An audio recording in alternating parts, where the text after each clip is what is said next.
बच्चों, आज आप रक्त वर्ग के महत्व के बारे में पढ़ेंगे कि जो रक्त वर्ग बनाया गया उसका महत्व क्या है।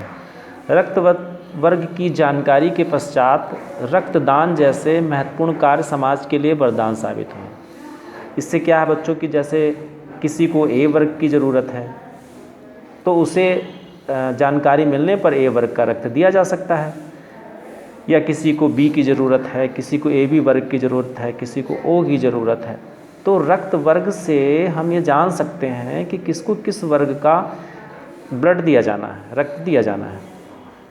तो इसमें आपको ज़रूरतमंदों को, बीमारों को, रक्तदाताओं और रक्त बैंकों से भी रक्त मिल जाता है। रक्त वर्गों की जानकारी से चिकित्सा कानून के मुकदमों में न्यायालयों को बहुत सहायता मिलती है। अब बच्चों, जैसे कि हम जानते हैं कि जो रक्त है उसको सुरक्षित रखने की ज़रूरत पड़ती है, तो उसको प्लाज्मा को पाउडर के रूप में अधिक दिनों तक सुरक्षित रखा जाता है। अब बात आती कि रक्त वर्ग रखा कहाँ जाता है, तो बच्चों रक्त वर्ग जो है वो ब्लड बैंक इंडिया, ये देश में हर जगह इसकी कई शाखाएं हैं, ब्लड बैंक में रक्त रखा जाता है। तो हम जानते हैं ब्लड बैंक होता क्या है। रक्त बैंक या ब्लड बैंक एक ऐसा केंद्र है जहां सभी वर्ग का रक्त मिलता है।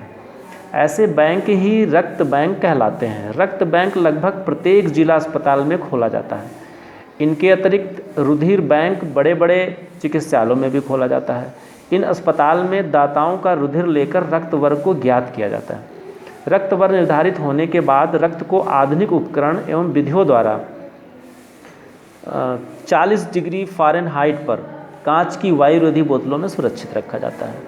रक्त को ब्लड बैंक में संरक्षित रखने के लिए उसमें सोडियम साइट्रेट मिलाकर रखा जाता है। ध्यान दीजिएगा, सोडियम साइट्रेट। यह इस प्रकार रखा जाता है कि रक्त लगभग 30 दिन तक सुरक्षित रहता है। ज़रूरत होने पर इस रोगी को या कोई घायल व्यक्ति के रक्त वर्ग से मिलान करके चढ़ाया जाता है। तो बच्चों, इस तरह से आज आपने रक्त वर्ग के महत्व के बारे में और ब्लड बैंक के बारे में जाना।